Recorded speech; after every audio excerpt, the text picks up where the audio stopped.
8 বছর এখানেই যাবে।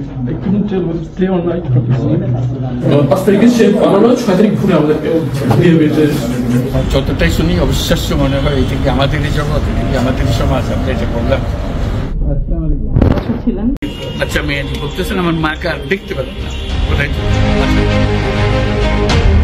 জুলাই গণ অভ্যুত্থানে ক্ষমতাচ্যুত স্বৈরাচারী আওয়ামী লীগ সরকার দেশে আইয়ামে জাহিলিয়া বা অন্ধকার যুগ প্রতিষ্ঠা করেছিল বলে মন্তব্য করেছেন অন্তর্বর্তী সরকারের প্রধান উপদেষ্টা অধ্যাপক মোহাম্মদ ইউনূস। পরিচিত বন্দিশালা পরিদর্শন করেছেন অন্তর্বর্তী সরকারের প্রধান উপদেষ্টা ডক্টর মোহাম্মদ ইউনূস। 12 ফেব্রুয়ারি আগারগাঁও, কচুক্ষেত ও উত্তরা এলাকায় গোপন বন্দিশালাগুলো পরিদর্শন করেন তিনি। ডক্টর ইউনূসের সঙ্গে স্থানীয় ও বিদেশি গণমাধ্যমের প্রতিনিধিরাও ছিলেন। পরিদর্শনের পর প্রধান উপদেষ্টা সাংবাদিকদের জানান, আওয়ামী লীগ সরকার আইয়ামে জাহিলিয়াত প্রতিষ্ঠা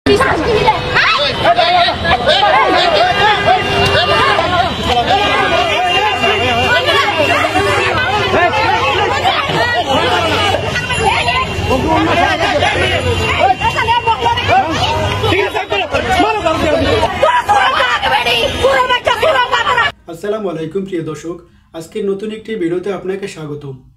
আজকে সারাদিনে ঘটে যাওয়া কিছু গুরুত্বপূর্ণ সর্বশেষ আপডেট খবর নিয়ে হাজির হয়েছি, যেটা ভিডিও শুরুতেই কিছু অংশবিশেষ দেখানো হয়েছে। তাই বলবো না টেনে সম্পূর্ণ ভিডিওটি দেখবেন, তাহলে আজকের বিষয়টি বুঝতে পারবেন। তো চলুন দর্শক, দেরি না করে সম্পূর্ণ ভিডিওটি দেখে আসি। তার আগে আপনাদের কাছে ছোট্ট একটি অনুরোধ, আপনি যদি প্রতি মুহূর্তের আপডেট খবর দেখতে পছন্দ করেন তাহলে আমাদের চ্যানেলটি সাবস্ক্রাইব করে পাশে থাকা বেল বাটনটি অন করে দিবেন, তাহলে প্রতি মুহূর্তের আপডেটের নোটিফিকেশন আপনার কাছে পৌঁছে যাবে। তো চলুন দর্শক, ভিডিওতে একটা লাইক দিয়ে সম্পূর্ণ ভিডিওটি দেখে আসি। 8 বছর এখানেই যাবে।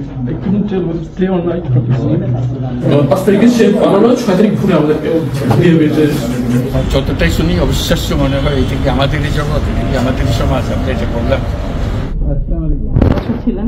কোথায় ছিলেন? 8 বছর এখানেই যাবে।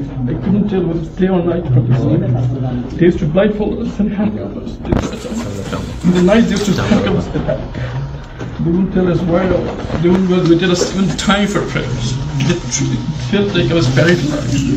They gave us a worse than death experience, and it continued for 8 years. মাঝখানে কোনো সময় বার করে নিয়ে গেছে Because of our work constraint and particularly international community, we shouldn't be because we know that we speak for them. So whatever the point I was raising, they could have an answer, but they found me as an impediment towards what they're doing. অন্যদেরকে তারা অনেক নিজস্ব কমিউনিটির সবাই access নাই, because of the language barrier. That's for them.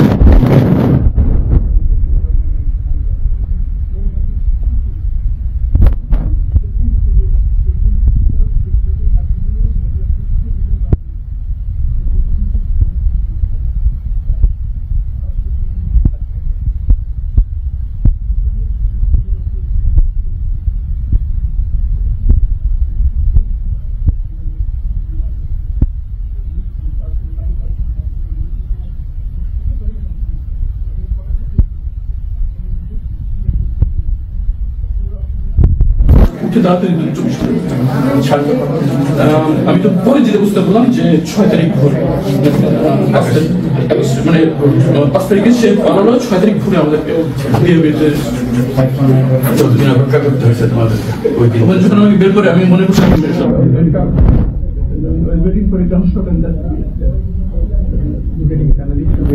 কোনো যোগাযোগ আমি জানতে পারিনি বেঁচে ছিল for 8 years my daughter's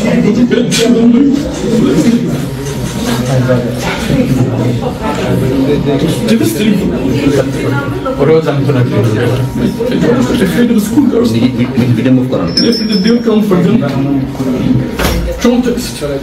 আপনারা সবাই সঙ্গে ছিলেন, কাজে আমার নতুন করে বলতে হবে না। যা যা দৃশ্য, যা যা কথাগুলো বলা হয়েছে, এটা বর্ণনা যদি দিতে হয়, শব্দ যদি ব্যবহার করতে হয়, তাহলে বলতে হবে এটা বিভৎস দৃশ্য।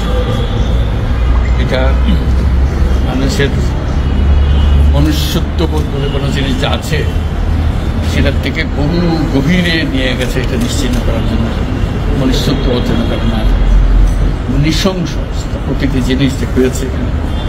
যতটাই শুনি অবিশ্বাস্য মনে হয় এটা কি আমাদেরই জগৎ, এটা কি আমাদেরই সমাজ। আমরা এটা বললাম এবং যারা নিগৃহীত হয়েছে, যারা এটা শিকার হয়েছে, তারা আমাদের সঙ্গে আছে, তাদের মুখের থেকে শুনলাম কিভাবে হয়েছে। কোনো ব্যাখ্যা নেই। এটা ব্যাখ্যা থাকলে কিছু একটা হলে মানুষ বোঝে যে এটার কারণ ছিল।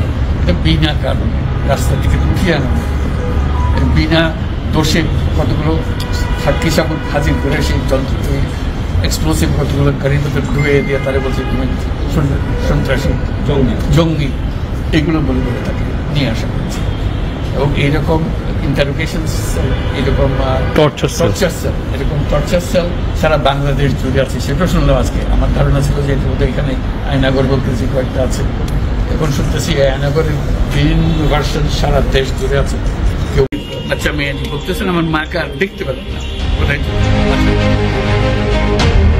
জুলাই গণ অভ্যুত্থানে ক্ষমতাচ্যুত স্বৈরাচারী আওয়ামী লীগ সরকার দেশে আইয়ামে জাহিলিয়া বা অন্ধকার যুগ প্রতিষ্ঠা করেছিল বলে মন্তব্য করেছেন অন্তর্বর্তী সরকারের প্রধান উপদেষ্টা অধ্যাপক মোহাম্মদ ইউনূস। বুধবার গোপন বন্দিশালা পরিদর্শন শেষে অধ্যাপক ইউনূস জানান, আইয়ামে জাহিলিয়া বলে একটা কথা আছে। গত সরকার আইয়ামে জাহিলিয়া প্রতিষ্ঠা করে গেছে। এই গোপন বন্দিশালা তার একটি নমুনা বলে মন্তব্য করেন তিনি।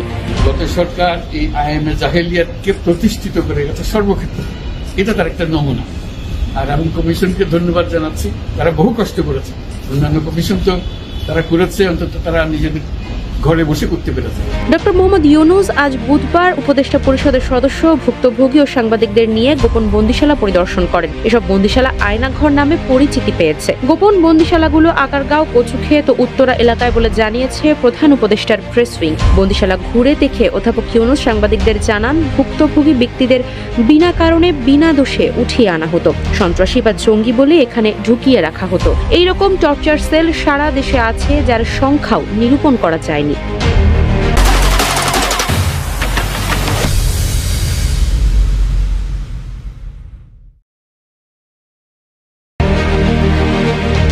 মানুষকে সামান্যতম মানবাধিকার থেকে বঞ্চিত করা হয়েছে উল্লেখ করে ডক্টর ইউনূস বলেন, একজন বলছিলেন খুপরির মধ্যে রাখা হয়েছে, এর থেকে তো মুরগির খাঁচাও বড় হয়। বছরের পর বছর এভাবে রাখা হয়েছে। সমাজকে এসব থেকে বের করে আনা না গেলে সমাজ টিকবে না উল্লেখ করে প্রধান উপদেষ্টা বলেন, নতুন সমাজ করা, অপরাধীদের বিচার করা ও প্রমাণ রক্ষা করার উপর জোর দিচ্ছে তার সরকার।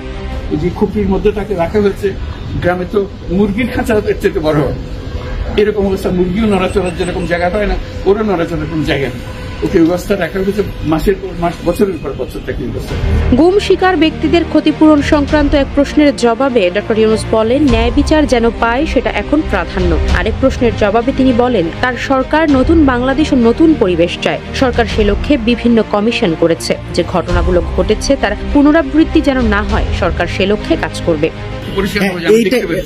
স্যার, এটাই মানে এই ভদ্রমহিলা তার জীবনটা ফিরিয়ে দিতে পারবো না যে জীবনের মাধ্যমে সে গেছে।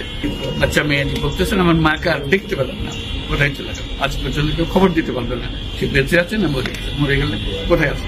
প্রধান উপদেষ্টা গোপন বন্দিশালা পরিদর্শনের সময় তার সঙ্গে ছিলেন আইন, বিচার ও সংসদ বিষয়ক উপদেষ্টা অধ্যাপক আসিফ নজরুল, পরিবেশ, বন ও জলবায়ু পরিবর্তন মন্ত্রণালয়ের উপদেষ্টা সৈয়দা রিজওয়ানা হাসান, গৃহায়ন ও গণপূর্ত উপদেষ্টা আদিলুর রহমান খান, উপদেষ্টা মাহফুজ আলম, তথ্য ও সম্প্রচার মন্ত্রণালয়ের উপদেষ্টা মোহাম্মদ নাহিদ ইসলাম এবং স্থানীয় সরকার, পল্লী উন্নয়ন ও সমবায় উপদেষ্টা আসিফ মাহমুদ সজীব ভুইয়া। আয়নাঘর নামে পরিচিত বন্দিশালা পরিদর্শন করেছেন অন্তর্বর্তী সরকারের প্রধান উপদেষ্টা ডক্টর মোহাম্মদ ইউনূস। 12 ফেব্রুয়ারি আগারগাঁও, কচুক্ষেত ও উত্তরা এলাকায় গোপন বন্দিশালাগুলো পরিদর্শন করেন তিনি। ডক্টর ইউনূসের সঙ্গে স্থানীয় ও বিদেশি গণমাধ্যমের প্রতিনিধিরাও ছিলেন। পরিদর্শনের পর প্রধান উপদেষ্টা সাংবাদিকদের জানান, আওয়ামী লীগ সরকার আইয়ামে জাহিলিয়াত প্রতিষ্ঠা করে গেছে সর্বক্ষেত্রে, এটা তার একটা নমুনা।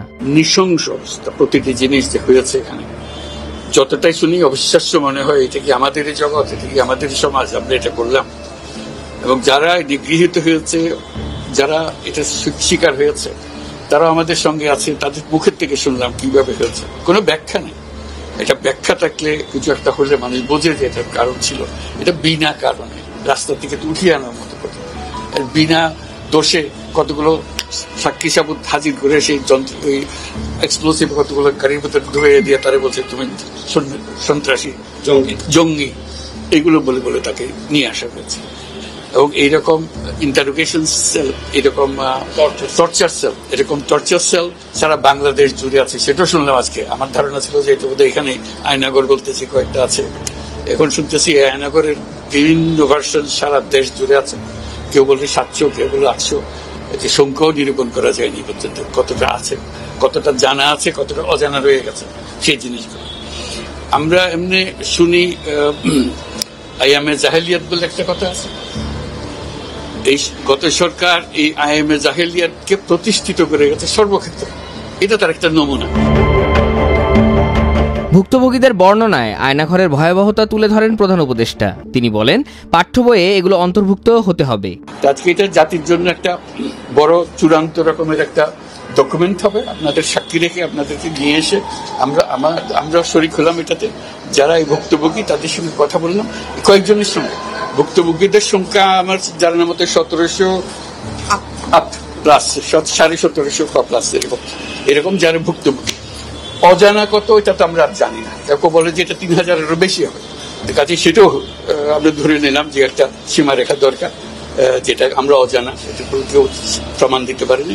এই যে উদাও হয়ে গেছে, মানুষ নিশ্চিহ্ন হয়ে গেছে, কেউ বলতে পারছে না সে কোথায়। তার মেয়ে আপনাদের সামনেই ছিল আজকে, যে বলছে আমার মাকে কোথায় নিয়ে যাওয়া হয়েছে আজ 9 বছর ধরে। 9 বছর ধরে আমরা আর খোঁজ পাইনি। সে নিজেও ছিল, 11 বছর বয়সে ছিল, সে মায়ের সঙ্গে ছিল, তাকে রেখে মাকে নিয়ে চলে গেছে। এই হলো সামান্য একটা দৃশ্য। এই দৃশ্য বড় করুণ দৃশ্য, এবং এটার কঠিনতম যে লেসনটা হলো, যারা করেছে তারা আমাদেরই সন্তান, আমাদেরই ভাই, আমাদেরই ঘনিষ্ঠ আত্মীয়, তারাই করেছে। এবং আমরা এই সমাজকে যদি এর থেকে বের করে না আনতে পারি, তাহলে এই সমাজ তো টিকে থাকবে না। যে এইভাবে যদি আমাদের হয়, আমাদের সন্তানরা যদি এগুলো করে, এবং তারা যদি এইরকম কাজ করতে পারে, যে মানুষের পক্ষে যেটা সম্ভব। একজন বলছিল ওই যে খুপড়ির মধ্যে তাকে রাখা হয়েছে, গ্রামে তো মুরগির খাঁচা এর চেয়ে বড় হয়, এরকম অবস্থা। মুরগিও নড়াচড়ার যেরকম জায়গা পায় না, ওরও নড়াচড়ার কোনো জায়গা নেই। ওকে ব্যবস্থা রাখা হয়েছে, মাসের পর মাস, বছরের পর বছর তাকে ব্যবস্থা রাখা হয়েছে। এটা মানুষের সামনে এখন বিচার রইল, কিভাবে আমরা আবার নতুন করে সমাজ করতে পারি, যাতে করে আমরা এই যে এটা আমাদের সবারই অপরাধ, যেটা হতে দিয়েছি আমরা দেশে। আজকে আমরা মুক্ত হলাম, সে মুক্ত বাংলাদেশে আমরা যেন নতুন করে আবার সমাজ করতে পারি, এটার থেকে একেবারে অতি দূরে যেন আমরা চলে যেতে পারি। এটার নমুনা, এটার সাক্ষী, এটার যে ডকুমেন্টেশন গুম কমিশনের রিপোর্টের মধ্যে থাকবে, এবং এটা অবশ্য পাঠ্য হিসেবে সবাইকে পড়তে হবে। যারা এই ঘৃণ্য অপরাধ করেছেন তাদেরকে অবশ্যই দ্রুত বিচারের আওতায় আনা হবে বলেও মন্তব্য করেন ডক্টর ইউনূস। যারা করেছে তাদের বিচার করতে হবে, তা না হলে আপনি নিষ্কৃতি পাবো না এটার থেকে। এই যে কাজগুলো করে গেল তারা, তা না হলে আমরা আবার মুক্তভাবে বলবো কি করে যে আমরা এই দেশের মানুষ, আমরা পরিষ্কার। যারা করেছে তাদের জন্য আমরা কেন মুক্ত হতে যাব? তাদের সে বিচার করবো, জনসাধারণ বলবো যে হ্যাঁ এটা উচিত বিচার হয়েছে, তখন আমরা এটার থেকে মুক্তি পাবো। সেটাই হলো আমাদের আবেদন দেশের সবার কাছে, এই বিচারটা যেন আমরা করে ফেলতে পারি। এইগুলো সব এভিডেন্স, যা যা আমরা দেখলাম, এভিডেন্স গুলো সিলগালা করে রাখা হবে, যাতে করে কেউ বিনষ্ট করতে না পারে, যখন বিচারের কাছে এটা প্রমাণ হিসেবে ব্যবহার করতে পারবে।